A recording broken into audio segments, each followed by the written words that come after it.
이동통신 3사 5G 속도를 측정하고 놀라움을 금치 못했다고 밝혔습니다. SK텔레콤과 LG유플러스의 5G 평균 속도는 400Mbps 이상으로 나타났으며 장소에 따라서는 700Mbps를 넘는 경우도 있었다고 했습니다. 마스모토 편집장은 5G 평균 속도가 400Mbps인 곳에서 1.5기가의 파일을 다운로드했더니 50초가 걸렸다면서 40Mbps LTE 환경에서는 5분이 걸리는데 체감 속도는 6배나 빠른 것이라고 설명했습니다. 지난 4월 한국은 세계 최초로 5G를 상용화했습니다.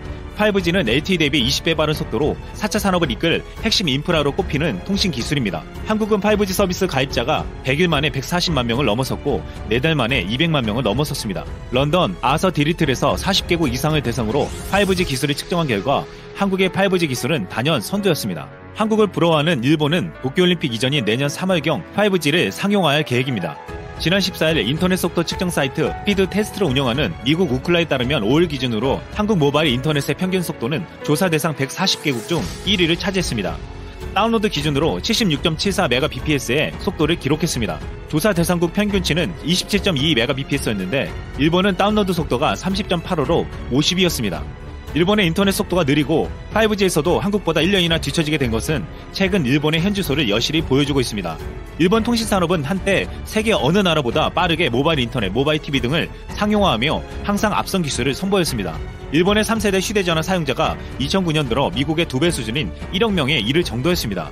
하지만 커다란 내수 시장에 만족해온 일본은 국제 표준을 소홀히 한 탓에 경쟁력 약화라는 치명적인 약점을 만들었습니다. 가장 중요한 것은 일본 사회는 초고속 인터넷을 잘 활용하지 못했습니다. 일본의 한 여론조사에 따르면 일본 국민 절반 이상이 인터넷을 사용하지 않는다고 했습니다.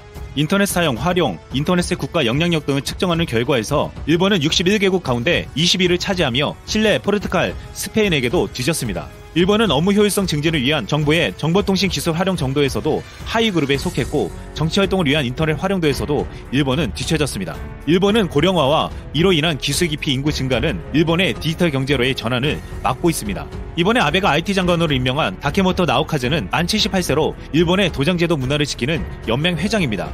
아직도 전자결제 대신 수기결제를 받는 일본 행정 시스템을 디지털 결제로 바꾸려는 법안을 반대하는 사람입니다. 지난해 11월 일본의 사이버 보안 담당 장관은 PC를 써본 적이 없다고 발언하기도 했습니다.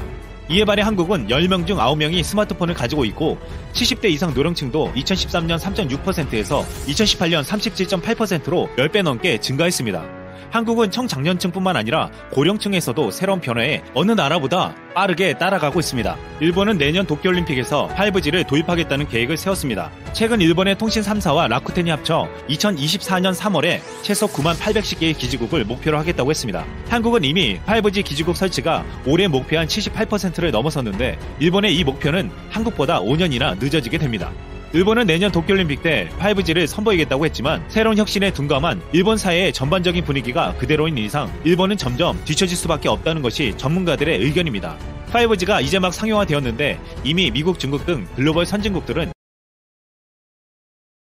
한국에서 일시적, 한정적이었던 불매운동 등의 양상이 변하고 있다면서 일본이 상대국을 모욕하는 헤이트 스피치를 중단해야 한다고 했습니다. 한국의 일본 관광 보이콧은 일본 경제에도 영향을 미치고 있습니다. 일본이 지난 7월 2조 5천억 원 이상의 서비스 수지 적자를 기록했는데 이는 지난해 같은 기간보다 733억 엔, 약 8,185억 원이 확대된 것입니다. 일본에 한국인 관광객들이 안 오자 경제적으로 직격탄을 맞은 지방 소도시들은 신음하고 있습니다. 이런 와중에 한 일본 매체가 납득하기 힘든 보도를 내놓기도 했습니다.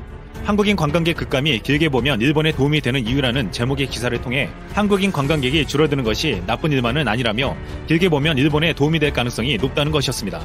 이 매체는 한 나라 관광객에 의존하는 것은 문제가 있다며 한국인들은 인색하고 당일치기 관광객이 대부분이라며 돈이 되지 않는다고도 주장했습니다. 하지만 2018년 조사에 따르면 한국 관광객이 쓴 돈은 5,842억 엔, 약 6조 3,741억 원으로 중국 다음으로 많았습니다. 일부에선 이런 일본 매체의 기사를 억지스런 정신승리라고 했습니다. 오히려 우리가 일본 여행 보이콧이 한국에 도움이 되는 이유를 뼈저리게 자각하게 만들어주고 있습니다. 그동안 한국인의 해외여행이, 특히 일본 여행이 과도했다는 자성의 목소리가 나오고 있습니다. 세계은행 통계에 따르면 지난해 한국의 국내 총생산은 세계 12위, 1인당 국민소득은 30위였습니다. 하지만 해외여행 지출액이 세계 6위였습니다.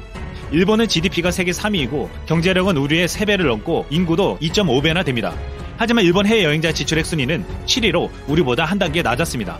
한국은 매년 여행 수지 적자가 20조 원에 달합니다. 한국은행이 발표한 산업연관표에 따르면 매출액 10억 원당 서비스 산업에서 15.2개의 일자리가 생긴다고 보도되었습니다. 우리 국민의 과도한 해외여행으로 매년 청년들에게 돌아갈 일자리 30만 개가 사라지고 있다는 것입니다. 여행 수지 불균형이 가장 심한 곳은 일본이었습니다. 지난 5년간 일본에 간 한국인은 3.1배로 늘었는데 반면 한국에 온 일본인은 겨우 7% 늘었습니다. 그 결과 지난해 일본에 여행한 한국인이 한국을 여행한 일본인보다 464만 명이나 많았습니다. 2013년만 해도 관광사업이 취약했던 일본은 불과 5년여 만에 관광산업을 세계적인 수준으로 키웠습니다. 결국 그동안 우리의 과도한 일본 여행은 한국 내 일자리를 감소시켰고 일본 내 일자리를 많이 만들어줬다고 해도 과언이 아니었습니다. 이번 일본 여행 보이콧이 이 같은 사실을 인식하게 만들어줬고 국내 여행에 눈을 돌리게 해주었습니다. 팀원이 추석 여행지로 지난해 일본 오사카가 2위, 후쿠오카가 3위, 도쿄가 6위를 기록했지만 올해에는 오사카만 9위로 10위권 내에 이름을 올렸다고 발표했습니다. 일본 여행이 현저히 급감하며 한국의 저비용 항공사인 이스타항공의 서울 후쿠오카 노선도 편도 항공권이 만원에 등장할 정도였습니다. 올 추석 때 일본 여행은 급감한 반면 국내 여행은 크게 늘었습니다. 국내 호텔 및 리조트 매출은 지난해 추석 같은 기간 대비 약 43%가 증가했습니다. 추석 패키지 상품 같은 경우 작년 동기간 대비 2배 정도의 빠른 속도로 예약률이 늘었습니다. 기차 여행도 약 39%가 증가했고 테마파크가 640%, 체험 및 레저 스포츠 상품이 143%, 아쿠아리움은 78% 등 폭발적으로 증가했습니다. 2019년 세계경제포럼 관광경쟁력 평가 결과에서 대한민국의 종합순위가 140개 평가 대상 국가 중 16위로 2017년보다 3단계 상승했다고 밝혔습니다. 이는 2007년 첫 평가 이후 역대 최고 순위였습니다. 아직 한국은 관광지에 대한 경쟁력이 최고 수준은 아니지만 점점 발전해가고 있습니다. 일본의 경제 도발은 우리에게 한국 관광업 부활이란 더 큰 목표를 가지게 만들어 주었습니다. 최근 국내 적관공들이 내년 3월까지 일본 노선 운항을